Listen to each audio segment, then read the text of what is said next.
నమస్తే. ఎన్నో ఆధ్యాత్మిక కార్యక్రమాలు నిరంతరం ఛానల్లో ప్రసారం అవుతూనే ఉంటాయి. అందరికీ సుపరిచితులే. కాస్త ఆలస్యం అయింది. చాలా రోజుల తర్వాత మళ్ళీ అమ్మతో చేయటం చాలా సంతోషంగా ఉంది. పండగలకు సంబంధించి ప్రతి విషయాన్ని కూలంకుషంగా చర్చించి మీకు పూర్తి సమాచారాన్ని అందించే ప్రయత్నం చేస్తాను. నాతో పాటు ఉన్నారు దివ్యరమణ చక్రవర్తుల గారు. చాలా అంటే చాలా ఆనందంగా, హాయిగా, ప్రశాంతంగా ఉంటారు. మనం కూడా ఎంత ప్రశాంతంగా ఉండగలమా అనిపిస్తుంది అమ్మని చూస్తే. వైకుంఠ ఏకాదశి ఎలా జరుపుకోవాలి? అసలు ఎందుకు జరుపుకోవాలి? దానికి ఉన్నటువంటి ప్రాధాన్యత ఏమిటి?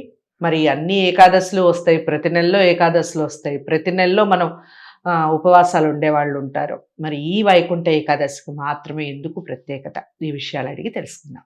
అమ్మా నమస్కారం. నమస్కారం అమ్మా. చాలా చాలా సంతోషంగా ఉంది. చాలా రోజులైంది. మీరు బిజీగా ఉండటం, ఎక్కడ టైం దొరక్కపోవటం. పోనీ ఇన్నాళ్ళకైనా మళ్ళీ న్యూ ఇయర్లో మళ్ళీ కొత్తగా మొదలు పెట్టాం చూడు. Happy new year. So Vaikuntha Ekadashi అందరూ మ్యాక్సిమం మనకి శివరాత్రి రోజున వైకుంఠ ఏకాదశి అసలు ఉపవాసం ఉండని వాళ్ళు ఉండరు నాకు తెలుసు. ఎందుకు వైకుంఠ ఏకాదశికి ఎందుకు అంతటి ప్రాధాన్యత? మామూలుగా మనకి ప్రతి మాసంలో ఏకాదశులు వస్తాయి కదా, 2 వస్తాయి ఏకాదశులు. మరి ఆ ఏకాదశులు కూడా ఉపవాసాలు ఉండేవాళ్ళు ఉంటారు, కానీ దీనికి మాత్రమే కిటకిటలాడిపోతాయి గుళ్ళన్నీ కూడా. ఎందుకు చెప్పండి. ఏకాదశి ఉత్పన్నమైన రోజు అని కూడా అనొచ్చు దీన్ని. ప్లస్ మనకి ఏమంటారు అని అంటే కనుక వైకుంఠ ఏకాదశి అనేసరికి మోక్షప్రదమైన ఏకాదశి. మోక్షాన్ని ఇస్తుంది, స్వర్గ ద్వారాలు తెరుచుకుంటాయి. అందరికి కావాల్సింది ఏంటి? మనం ఇక్కడ కష్టపడే దేనికోసం? స్వర్గ ద్వారాలు మన కోసం కూడా తెరుచుకోవాలి. మోక్షం పొందాలనుకునేవారు చాలా తక్కువ మంది, దుర్లభం. మనిషి జన్మలో మోక్షము అనే ఆలోచన రావడం దుర్లభం. అయితే ఈ మనిషికి రావాల్సిన ఆలోచనల్ని ప్రేరణ చేయగలిగేది ఏంటి? ఏకాదశి. ఏకాదశి ఎందుకు అంత పవిత్రమైనది అని అంటే కనుక శ్రీహరి నుంచి ఉత్పన్నమైనది కాబట్టి. ఇవాళ రోజున అందరి దేవతలతోటి భూమి మీదకి వేంచేస్తాడు. అది కూడా శ్రీరంగ క్షేత్రంలో అని పేరు. అయితే మనం చూస్తే కనుక మనకి ఉత్తర భారతదేశంలో అంతా వైకుంఠ ఏకాదశి చాలా విశేషంగా చేసుకుంటారు. దక్షిణ భారతదేశంలో అంతా చేసుకుంటారు. ఉత్తర భారతదేశంలో చూస్తే అసలు ఎక్కడా కనిపించదు. నేను పోయినసారి ద్వారకా వెళ్ళాను వైకుంఠ ఏకాదశి అని. ద్వారకా వెళ్తే ద్వారకాలో అసలు వైకుంఠ ఏకాదశికి ఏం ప్రత్యేకమైన ఏర్పాట్లు ఏం లేవు. మామూలుగా వెళ్ళాము, ద్వారకాలో దర్శనం చేసుకున్నాము, అక్కడ తిరుపతి చేసాము, వచ్చేసాము అలాగా. కానీ అదే శ్రీరంగం వెళ్ళినప్పుడు వైకుంఠ ఏకాదశికి విశేషమైన ఉత్తర ద్వార దర్శనం. అక్కడ ఏంటి, పెరుమాళ్లే బయటికి వస్తారు. బయటికి వచ్చి ఇక్కడ మీరు ఇక్కడంతా చూస్తే దేవాలయాల్లో ఏంటి అని అంటే కనుక మీరు ఉత్తర ద్వారం నుంచి వెళ్ళి పెరుమాళ్ళని దర్శనం చేసుకుంటారు. ఇక్కడ వచ్చేసరికి ఏంటి, శ్రీరంగంలో ఏంటంటే పెరుమాళ్ళు ఆళ్వాళ్ళతో సహా ఆయనే బయటికి వచ్చి మనకి దర్శనం ఇస్తారు. ఓకే, భక్తులకి దర్శనం ఇస్తారు. ఇచ్చి ఆయన పురపాటుతో పాటు లోపలికి వచ్చి మళ్ళీ ఉత్తర ద్వారం క్లోజ్.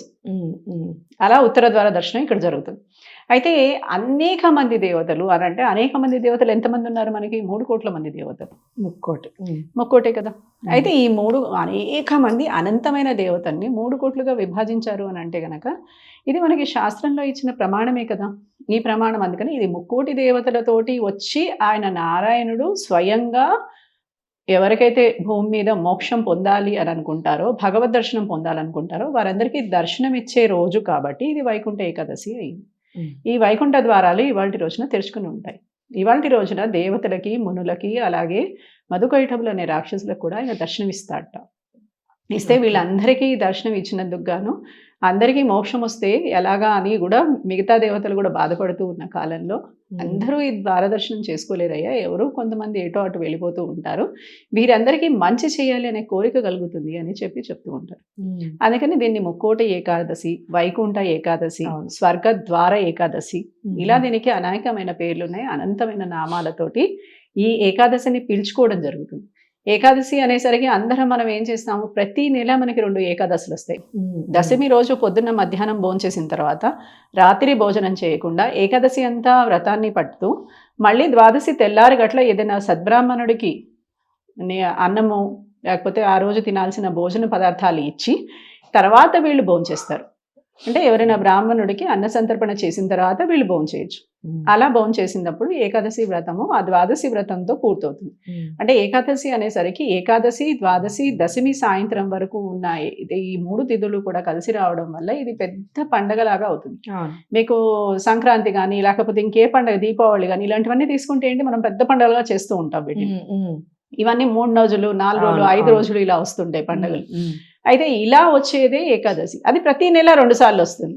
అంటే మనకి ఎప్పుడు కూడా ఆహార రీత్యా కూడా మనం ఏంటి ఒక రోజు గనక వారంలో ఒక రోజు ఉపవాసం చేయాలి. అయితే వారంలో ఒక రోజు ఉపవాసం చేస్తే మీ ఆరోగ్యము సంపూర్ణమైన ఆరోగ్యంతో మీరు ఆనందంగా ఉండగలుగుతారు.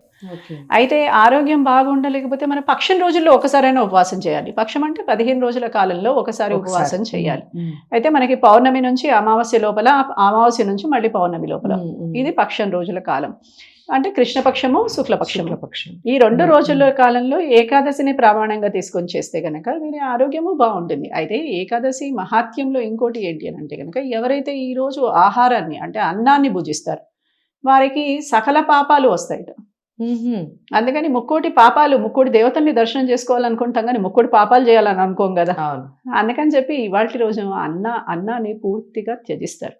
మురాసురుడు అనే రాక్షస సంహారంలో ఏకాదశి తన పాత్రని పోషించింది కాబట్టి మురాసురుడు అన్నంలో ప్రవేశించి ఉంటాడు ఏకాదశి రోజున కాబట్టి అన్నాన్ని వదిలేస్తారు. మురాసురుడు అనేసరికి అన్నం నుంచి ఉత్పన్నమైన వాడు కింద తీసుకుంటాడు. అందుకని ఈ అన్నాన్ని ప్రధాన కేంద్రంగా అన్నాన్ని ఆ రోజు వదిలేయడం జరుగుతుంది.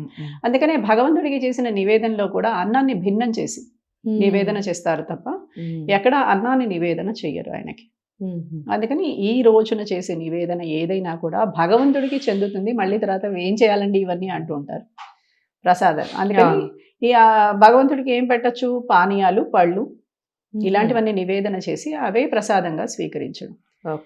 ముద్గాన్నము నివేదన చేసేయచ్చు భగవంతుడికి అని అనుకుంటారు. కానీ అన్ని రోజుల్లో మనకి ధనుర్మాసం మొత్తము ముద్గాన్నమే నివేదన చేస్తాం. అంటే పొంగలి నివేదన చేస్తాం పెరుమాళ్ళకి. ఈ పొంగలి నివేదన ఈ రోజు వచ్చేసరికి ఏమవుతుంది, అది భిన్నం చేసిన అన్నం అవుతుంది. అలాంటి అన్నంతో వండి ఆయనకి నివేదన చేస్తారు. అలా ప్రసాదాలు కూడా చేయొచ్చు ఇవాళ రోజున. ఇలా ఈ ఏకాదశి ప్రత్యేకతలు చెప్పుకుంటూ పోతూ ఉంటే మీరు చూడండి, ఎక్కడ చూసినా కానీ పొద్దున్నే 4 గంటలకు లేచి తెల్లవారు గట్లనే వెళ్ళిపోయి దేవాలయ ద్వారం దగ్గర ఎదురు చూస్తూ ఉంటారు. ఇప్పటి వరకు దక్షిణాయనంలో ఉన్నాం, అంటే రాత్రికాలం మనం ఉన్నది. ఈ రాత్రి కాలంలో అంతా ఏంటి, చీకటి. అసుర శక్తి చాలా ప్రబలి ఉంటుంది, భగవత్ శక్తి మనకి చాలా తక్కువగా ఉంటుంది. సూర్య తేజస్సుతో కూడిన ఉత్తరాయణము ప్రవేశకాలం అయితే మిగతా గ్రహాల యొక్క తేజస్సు బాగా ఉండేది, అంటే రాక్షస గ్రహాల యొక్క తేజస్సు బాగా ఉండే కాలం దక్షిణాయనం.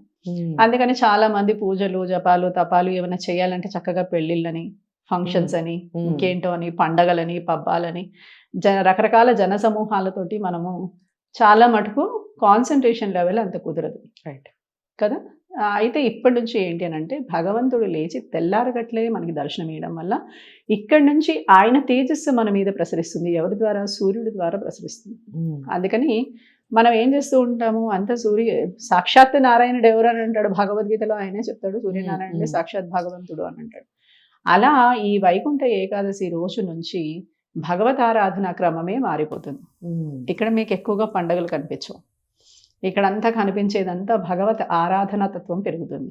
ఇప్పటి నుంచి మీరు చేసే జపాలు, తపాలు ఏవైనా కూడా పితృదేవతల దగ్గర నుంచి భగవంతుడి వరకు ప్రతి ఒక్కరిని ప్రీతి చేసేవి అయి ఉంటాయి. కాబట్టి పితృదేవతల యొక్క అనుగ్రహం కూడా లభిస్తుంది. ఈ వైకుంఠ ఏకాదశి రోజున పితృదేవతలకు కూడా తర్పణాలు ఇస్తారు, వాళ్ళకు కూడా ప్రీతి చేస్తారు.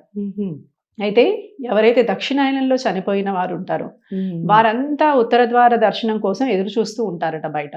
స్వర్గద్వారాలు తెరుచుకోవారు, పుణ్యాత్ములే అయి ఉంటారు. వాళ్ళంతా పుణ్యాత్ములు అయినా కూడా వెళ్ళాలంటే ద్వారాలు మూసున్నాయి కదా, ఎలా లోపలికి వెళ్తారు వీళ్ళు? లోపలికి వెళ్ళలేరు. కాబట్టి ఈ ఉత్తరాయణంలో వైకుంఠ ద్వార దర్శనం రోజే ఈ స్వర్గద్వారాలు తెరుచుకోవడం వల్ల అందరూ కూడా, ఈ చనిపోయిన ఆత్మలు కూడా వీరికి ముక్తి లభిస్తుంది, స్వర్గద్వారంలో ప్రవేశిస్తారట. అందుకని ఇక నుంచి ఈ 6 నెలల రాబోయే కాలం ఏదైతే ఉంటుందో ఆ కాలం అంతా వీరు వారి యొక్క సంతతి, వారి వంశాన్ని అభివృద్ధి కోరుకునే విధంగా వారు కూడా, ఆత్మలు కూడా సంతుష్టిగా ఉంటే వారి ఆ వంశాన్ని కూడా అభివృద్ధికి కోరుకుంటాయి. అలా వీరి అభివృద్ధిని కోరుకుంటాయట.